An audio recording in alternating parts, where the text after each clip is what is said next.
때는요, 2019년 9월 15일 추석 연휴 마지막인 일요일 오전이었습니다.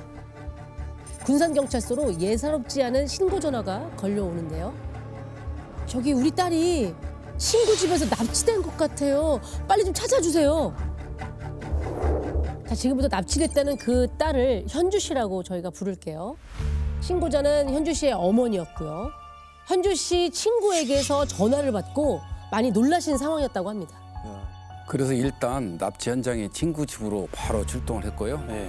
도착하자마자 친구한테 현주 씨를 납치해간 사람이 누구냐고 물었더니 도무지 믿기지 않는 얘기를 하는 겁니다. 누가 그런 짓을 했다고 합니까? 현주 씨의 남자친구라고 했습니다.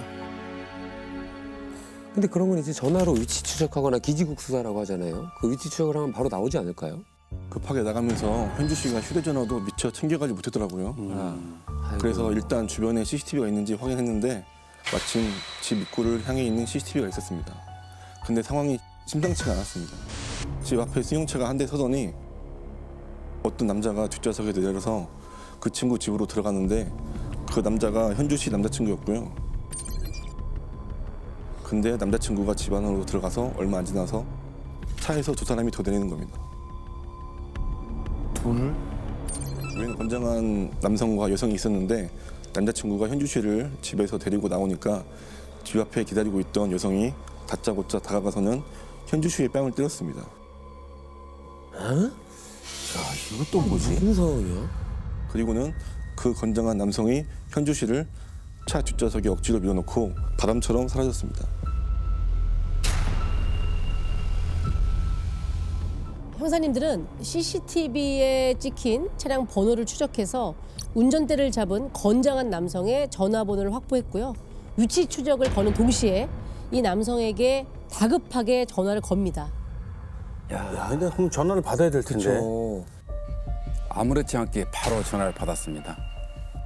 그냥 납치가 아닌 거 아닌가? 이게 어떻게 아무렇지도 않게 그냥 받을 수가 있지?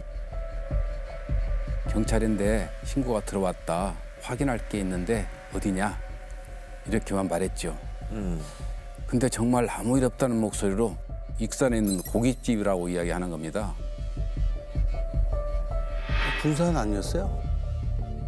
납치가 일어난 곳은 군산이었죠. 근데 고깃집은 군산이 아니라 익산?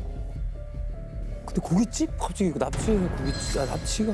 그러니까 고깃집에서 전화를 받았어? 이건 상황이 이건 무슨 상황인지 잘 이해가 안 되는데. 그쵸. 예. 기지국 위치가 익산이 맞더라고요. 그래서 익산으로 달려갔죠. 근데 도착하자마자 CCTV로 봤던 상황이랑 완전히 다른 분위기였던 겁니다. 어떻게요? 뭐가 달랐는데요? 현주 씨가 남자친구 옆에 꼭 붙어 있더라고요. 왜 데리고 갔냐고 했더니 고기 사주러 데리고 왔다. 현주 씨도 옆에서 맞다며 고개를 끄덕였습니다. 어쨌든 이게 CCTV에 봤던 그 상황이 어떻게 된 일인지는 그 사람들한테 들어는 봐야 되잖아요. 폭력이 있었으니까. 예. 그렇죠. 우리도 신고가 들어왔으니 종결 짓긴 해야 할 거 아니냐. 걸릴 게 없으면 뭐가 문제냐. 경찰서로 일단 가서 서류만 정리하자. 그랬더니 또 순순히 따라오는 겁니다. 이 네 사람의 관계를 들어보면 그건 더 이상합니다.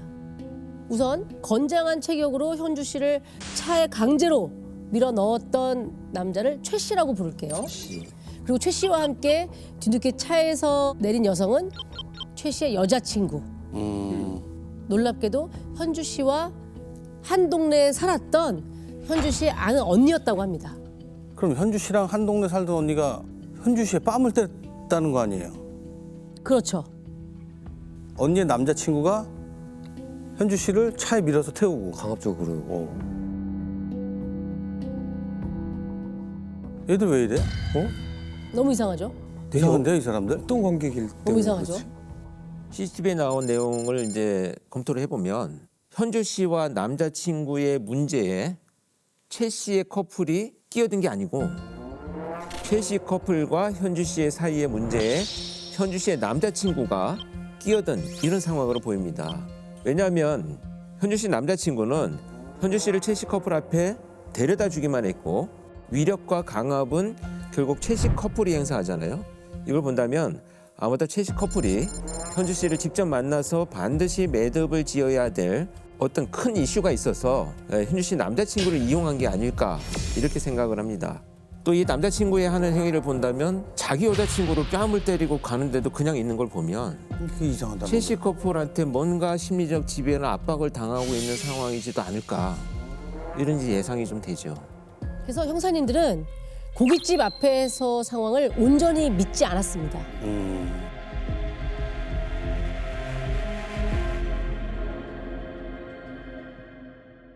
왜냐하면 현주 씨 어머니를 만나 현주 씨 납치에 대해 조사를 했을 때 네. 형사님들 앞에서 안절부절하면서 어머니가 했던 바로 이 말 때문이었습니다. 우리 딸이 며칠 전부터 계속 이상한 헛소리를 하더라고요. 누가 물을 뿌려서 사람을 죽였다고. 사람을 땅에 묻었다고 하면서 자기도 묻힐 것 같다며 자꾸 무섭다고 하는 거예요. 지금 이 얘기랑 이 납치가 뭔가 관련이 있는 것 같은데요. 지금 이렇게 들어보니까 또. 그래서 저희가 데려오는 동안 서로 말도 못 붙이게 하고 경찰서에서 도착하자마자 넷을 완전히 분리시켰습니다. 네. 그리고 현주 씨한테 가서 조용히 물었죠. 땅에 사람이 묻혀 있다는 게 무슨 얘기인가요? 라고 계속 물어봤더니 현주 씨는 갑자기 몸을 떨면서 무섭다고 자기도 죽을지 모른다고 하는 겁니다. 그 말을 듣는 순간 아 이거 진짜 뭐가 있다 싶었죠. 네. 혹시 저 사람들이 사람 죽이는 걸 봤냐 그랬더니 한참을 망설이다 현주 씨가 고개를 끄덕이는 겁니다. 자, 이때부터 좀처럼 믿기 어려운 이야기들이 현주 씨 입에서 나오기 시작합니다. 현주 씨 커플은요, 무려 6개월 동안 익산에 있는 최 씨 커플 집에서 같이 살았다고 합니다. 6개월. 그 기간 동안 최 씨 커플에게 돈도 뺏기고 폭행을 당하는 것도 모자라서 살인까지 목격하게 됐다는 거죠. 이야, 이건 뭐지? 너무 무서웠던 현주 씨는 남자친구도 그곳에 두고 몰래 혼자 도망쳐 나왔다고 합니다. 동네 언니였던 최 씨 여자친구가 오랜만에 연락을 해온 겁니다. 어떻게 지내는지 한참 얘기하다가 현주 씨가 남자친구랑 같이 지낼 곳이 없어서 고민 중이라는 얘기를 꺼냈더니 그러면 자기네랑 같이 살자는 제안을 하더랍니다. 일자리도 소개해주고 남자친구와 그 집을 들어가게 했는데 며칠 후 언니의 남자친구인 최 씨가 현주 씨 커플에게 황당한 얘기를 하는 겁니다. 너희가 여기서 계속 살고 싶으면 이렇게 놀고 먹을 생각하면 안 돼. 내가 시키는 대로 하면 여기서 살 수 있게 해줄게. 나 조폭인 거 알지? 최 씨가 조폭했단 거예요? 예, 최 씨가 어릴 때부터 충청도 지역에서 조직 생활을 했던 것으로 확인됐고요. 익산에서도 웬만하면 알 정도였어요. 온몸이 문신으로 도배가 돼 있었습니다.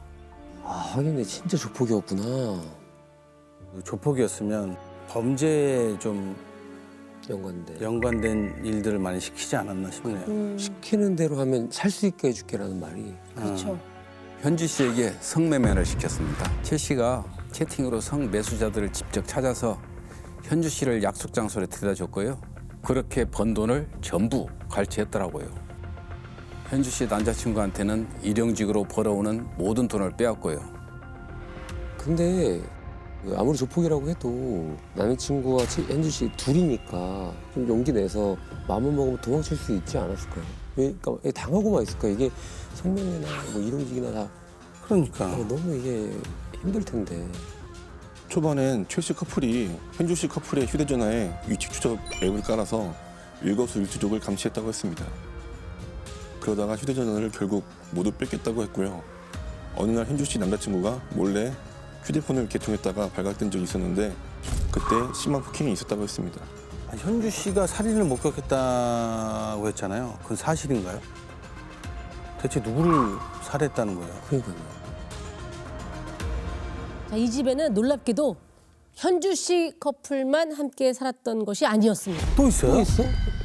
한 집에 무려 남녀 7명이 어? 동거를 하고 있었는데요. 자, 최 씨와 그 여자친구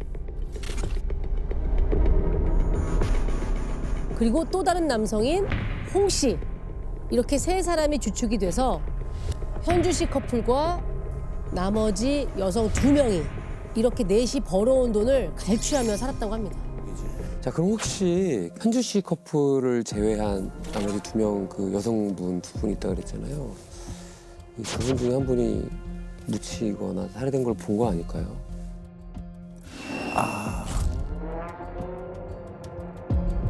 네, 맞습니다. 그중 한 명이 집에서 살인을 당했다고 주장을 했습니다. 여성 2명 중에 한 명이요? 예. 집에서요? 집안에 집안에서. 그럼 남자친구하고 나머지 그 여성 한 분하고 현주 씨하고 3명이서 이 목격을 했다는 거 아니에요? 아, 근데 이게 다 사실이라면 이게 무슨 일 처음 듣는 유형의 지금 사건인 것 같은데. 우리 형사님들은 확신이 필요했습니다. 그래서 최 씨 커플에게 협박과 폭행을 같이 당했다던 그 현주 씨의 남자친구 이야기를 들어보기로 합니다. 계속 일하면서 돈까지 갈취당하면서 이렇게 살았는데 쉽게 말을 할까요? 남자친구가 안 할 것 같은데. 그러니까 보니까 아까 현주 씨는 도망이라도 간 상황인 거잖아요. 그럼 남친구는 도망조차 못 간 상황에 어떻게 보면 찾으러 갔던 사람이니까 같이 갔었잖아요. 최 씨하고 최 씨 여자친구하고 예. 남자친구하고. 그걸 솔직하게 얘기하라 현주 씨 그러면 찾으러. 바로 얘기를 할까? 안 했을 것 같은데. 예. 그래서 우리가 이미 다 알고 있다는 뉘앙스로 물었습니다. 다 들었다, 사람 묻었다며 이제 그랬더니 천임한 듯 고개를 숙이고 서서히 입을 열었습니다. 진짜였네. 와, 그 진짜로 이거네. 그렇죠. 아니, 이제 저는 궁금한 게 그 살해된 피해자는 누굽니까 도대체? 살인 피해자를 지금부터 소희 씨라고 부르겠습니다. 소희 씨는 광주에서 살던 20살 여성이었다고 아니 합니다. 그러면 진짜로 죽이고 묻은 게 맞아요? 네, 경남 거창에 야산에 다 같이 가서 묻었다고 했습니다. 그때가 오후 4시가 넘었을 때였는데 군산에서 2시간 정도 거리라 빨리 가면 해지기 전에 현장을 확인할 수 있을 것 같더라고요. 그래서 일단 무작정 달렸죠. 도착해 보니 웬 과수원 옆이더라고요. 정확히 묻는 곳이 어디냐고 했더니 손가락으로 딱 가리키는데 보니까 거기만 잡초가 없고 흑색이 다른 겁니다. 이게 매장하면서 이거 흙이 뒤집혀졌구나 이게. 네. 예, 그렇죠. 그러니까 보면 이제 제가 아까 최 씨 여자친구 홍 씨. 그렇죠. 셋 중에 분명히 주범이 누가 있을 텐데. 그게 누굴지도 지금. 야, 그렇죠. 아침에 납치 신고를 받고 납치 피해자를 찾아내고 살인에 대한 진술을 받아내서 그 매장이 되었을지도 모르는 현장에 도착하기까지 10시간밖에 걸리지 않은 상황이었습니다. 하루에 이게 다 일어났다고요? 네. CCTV 확인해서 익산 갔다 군산 왔다 거창 다시 가서 지금 거기까지 갔는데 10시간? 그러니까 처음에는 납치 사건이라고 생각했던 사건이 10시간 만에 살인 사건이 돼서 현장에 가게 된 거죠. 저는 심지어 그 뒤집힌 흙을 보기 전까지만 해도 사실이 아닐 수도 있다고 생각했었습니다. 사실 여기까지 얘기가 진행되면서 뭐가 좀 이상하다는 생각 안 드셨나요? 한두 가지가 아니죠. 이렇게 단체로 이렇게 산다는 것도 이해가 안 되고 네. 첫 번째로는. 네. 그것도 있어요. 성인 4명이 셋한테 협박을 당했어. 숫자적으로도 그렇고. 아니 그러니까요. 그리고 성매매도 당하고 남자친구는 또 왜 가만히 있고? 자기 여자친구가 성매매 당하는데 가만히 있는 사람이 어디 있어요? 자기 맞아요. 목숨 걸고도 막지. 두려움이나 공포만으로 일어날 수 있는 일은 아니에요. 그러니까 어떤 협박을 당하고 있는지 는 모르겠지만 그래도 나 같으면은 목숨을 걸고라도 자기가 사랑하는 여자친구를 지키죠. 거기다가 또 살인까지 목격했다면서요. 그럼 신고를 했어야지. 그치. 그렇죠. 사실 지금까지 상황이 이상한 게 한두 가지가 아닐 겁니다. 그중에서 가장 이상한 건 왜 이들은 다 하고만 있었을까? 아니 그러니까요. 다 가만히만 있었을 거예요. 그렇죠. 그러니까. 이 부분이 아마 가장 미스테리하게 느껴지실 텐데 네. 이 모든 상황에는 이유가 있었습니다. 현주 씨와 현주 씨 남자친구는 지적 장애가 있었어요. 현주 씨는 2급, 현주 씨 남자친구는 3급. 아니, 그러니까 이렇게 됐겠었겠지. 저는 거창에 가면서도 솔직히 마음으로는 사실이 아니길 바랬습니다. 끔찍한 그 일들이 차라리 모두 거짓이었으면 좋겠더라고요. 근데 뒤집어진 흙을 보는 순간 정말 속으로 천불이 나는 겁니다. 과수대랑 흙을 걷어내고 땅을 파기 시작했는데 얼마 안 팠는데 삽이 안 들어가는 겁니다. 시멘트를 발라놨더라고요. 시멘트를요? 야, 치밀하다. 그 시멘트를 깨고 또 흙을 팠는데 또 삽이 안 들어가다 보니까 그 밑에 또 시멘트가 있었습니다. 그렇게 또 시멘트를 깨니까 마지막에 여성의 시신이 보이더라고요. 야, 어디 이중으로 해놨어?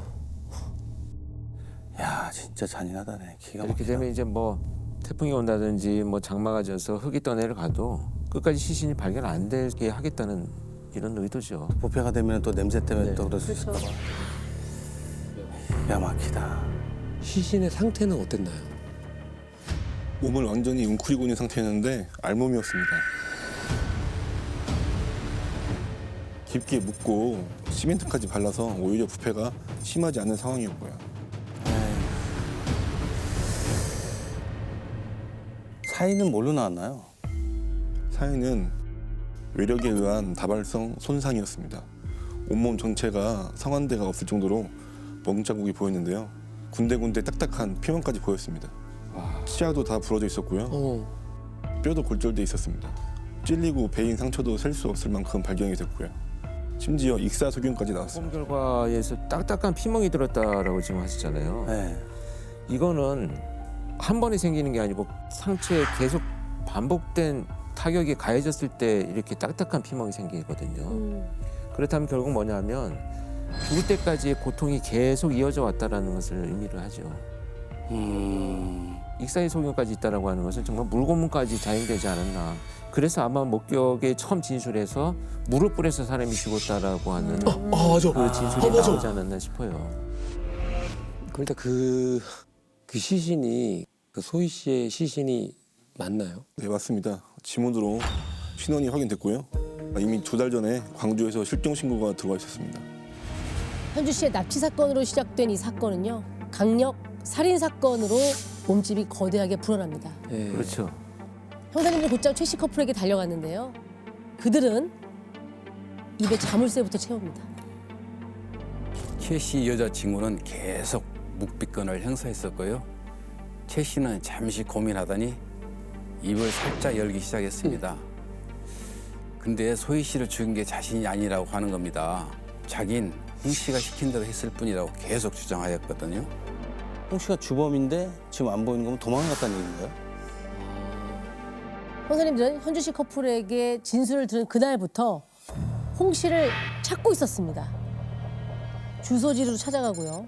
가족들도 만났습니다. 그런데 홍 씨는 아무 데도 없다는 거예요. 근데 그 이유는 경찰 내부 전산망을 통해서 확인이 됩니다. 왜? 내부 전산망? 살인 용의자로 경찰 내부 전산망에 올려놨는데 대전 서부에서 갑자기 전화가 왔습니다. 대전에서 중고 물품을 거래하다가 사기로 걸렸더라고요. 대전 서부서에서도 인적 사항을 확인하다가 살인 수배로 올라온 것을 보고 놀래서 전화를 했던 거고요. 아, 계속해서 범죄만 저지르고 다니네. 그래서 저희가 급하게 대전으로 갔는데 홍 씨를 딱 보자마자 죽음이 아닌 것 같았습니다. 어땠는데요? 체구가 엄청 작았었습니다. 최 씨랑 비교가 안 될 정도로고요. 저희가 전과 기록도 이미 확인했었는데 아주 잡범 수준이어서 주범으로 보이지는 않더라고요. 그래서 어떻게 하셨습니까? 우리 윤 형사님이 홍 씨한테 던집니다. 네가 죽인 거라며? 최 씨가 그러더라. 네가 시키는 대로만 자긴 했다고. 홍 씨는 뭐라고 하던가요? 홍 씨 입에서 아주 본물처럼 얘기가 터져 나옵니다. 소희 씨를 처음 데려온 것도 소희 씨에게 폭행을 하라고 지시한 것도 모두 최 씨라고 했습니다. 그러면 최 씨가 그 소희 씨를 어떻게 알고 데려왔다고 하던가요? 최 씨는 SNS로 가출한 여성들에게 숙소를 제공하고 일자리를 소개시켜주겠다고 꾸며내 대출을 받게 하고 불법 성매매까지 시켜왔다고 했습니다. 소희 씨도 채팅을 하다가 가출했다는 얘기를 듣고 최 씨가 데려왔던 거고요. 소희 씨가 대구에 있다고 하니까 최 씨가 걱정 말라며 대구까지 데리러 가겠다고 했답니다. 그리고는 익산으로 오는 길에 소희 씨 휴대폰을 빼앗고 그 다음부터 바로 성매매를 시켰다고 했습니다. 일단 혹시 소희 씨한테도 장애가 좀 있었던 건가요? 예, 있었습니다. 직접장에 상급이 있었습니다.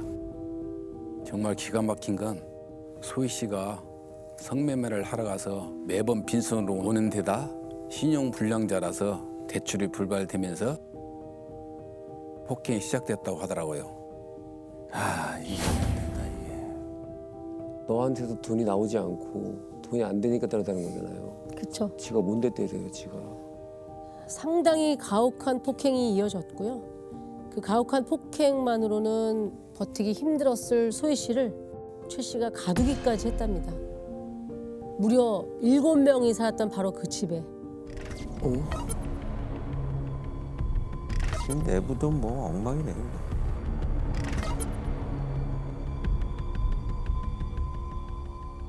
아니 소희 씨를 어디에 가뒀다는 거예요? 그러니까 한 군데는 방인 것 같고 한 군데는 약간 그 주방 딸린 거실 같아 보이는데. 바깥에 지금 세탁기가 있는 베란다. 베란다 안쪽은 지금 이렇게 세탁기가 비치되어 있는 세탁실인 거죠. 설마 세탁실? 세탁기 말고 뭐 사람이 어떻게 있을 때가 있어요? 세탁기가 있는 저기가 베란다였는데요. 저기에 소희 씨를 가뒀다고 했습니다. 아, 어떻게 저기다가 저기다 감금을 감금을- 했다고요? 저기 잠은 어떻게 자는 거예요? 잠도 못 잤을 텐데 그러면? 저기서 먹고 자게 했다고 했습니다. 저기서요?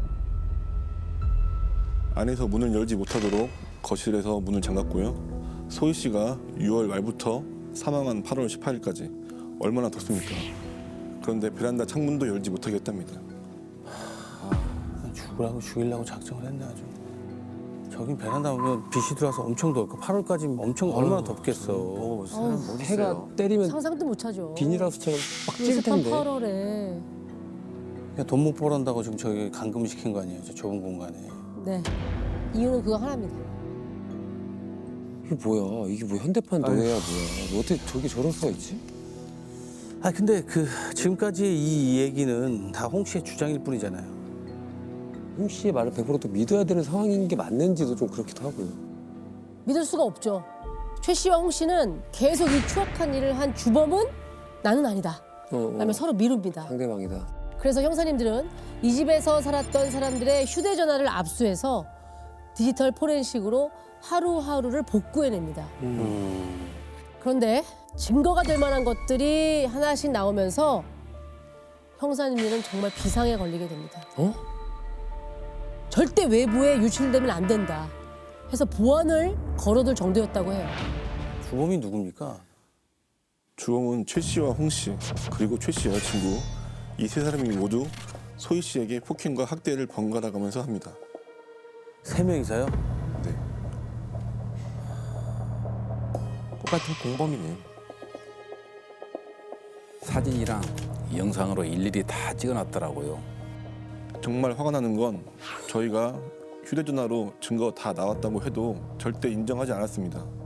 그것도 이해가 안 되네. 그러니까 진짜 이해가 안 가네. 최 씨랑 홍 씨가 토치로 소희 씨의 머리카락에 불을 붙이고 테이프로 온몸을 칭칭 감아서 움직이지 못하게 한 다음 최 씨가 성추행하는 장면도 있었고요. 홍 씨가 웃으면서 신나게 낯을 갈고 있길래 이걸로 뭘 했냐고 했더니 소희 씨 허벅지랑 발등을 찍었다고 했습니다. 또 최 씨 커플이 베란다에 김초산을 동그랗게 원을 그리면서 붓는 것을 보고 이걸 왜 그랬냐고 물어보니 김초산이 살이 닿으면 화상을 입으니까 원 안에 움직이지 말라고 뿌렸다고 하는 겁니다. 와, 진짜 역대급 미친 와. 납치기네 이거. 이게 19년도 사건이라지 않았어요? 그러니까 얼마 안 된 거란 말이에요. 얼마 안 된 거예요. 그러니까 이게 합리적인 판단을 하지 못하는 사람들을 대상으로 감금하고 납치해서 근데 이게 정말 순순히 돈 때문이었던 건가요? 뭐 자기들한테 돈 안 벌어다 주고 돈 안 된다고?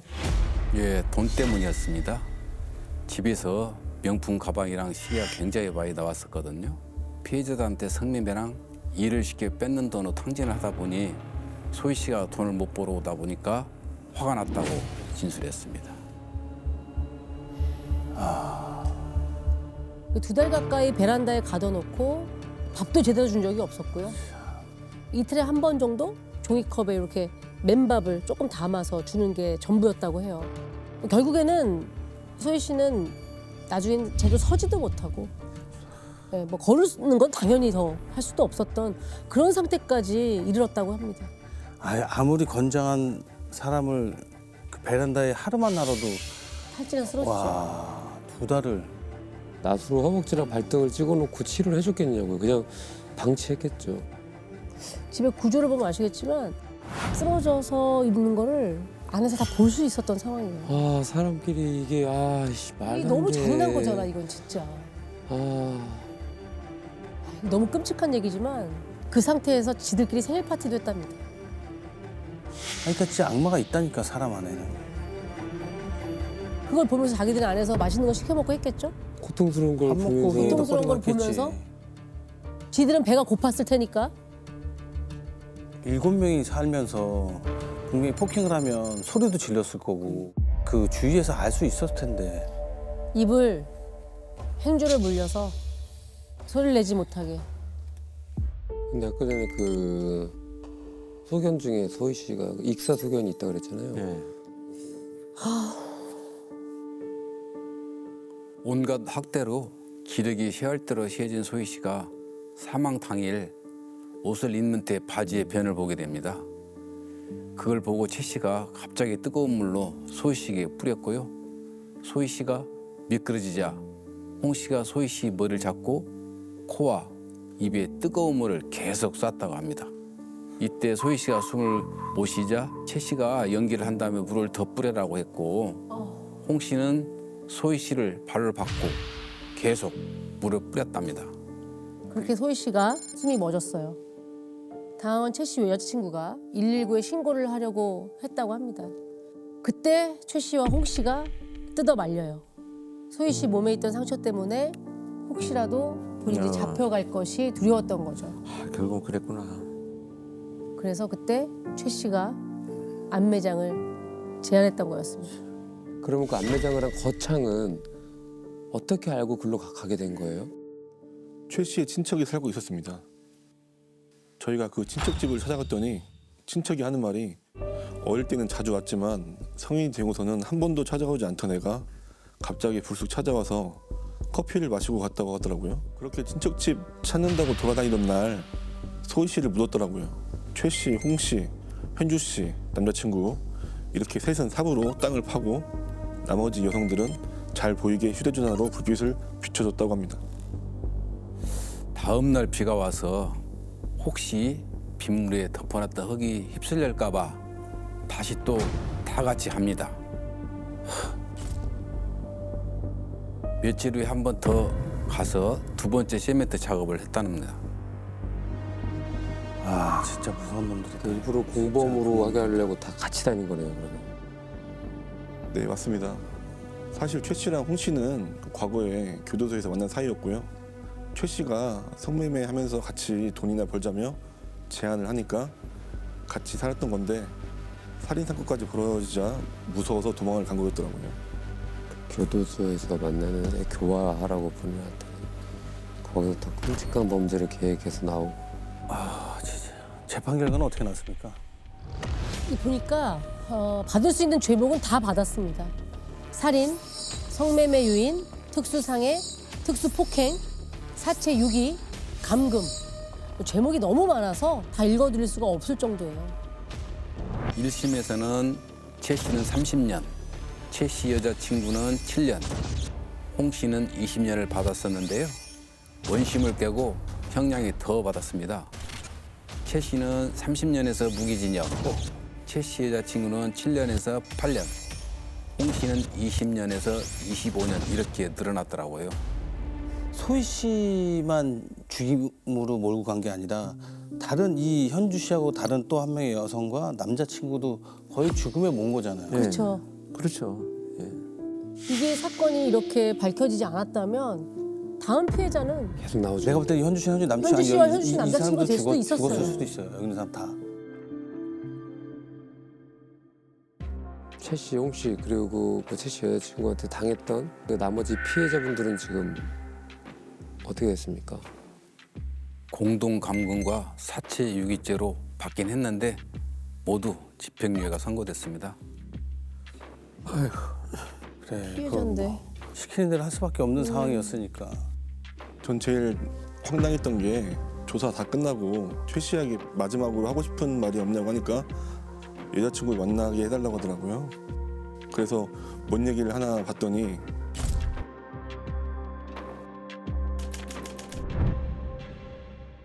사랑한다, 뽀뽀 한번 하자 이러더라고요. 그 여자친구는 어이없다는 표정으로 그냥 호송차에 타버렸습니다. 아, 얘네 영화 찍네.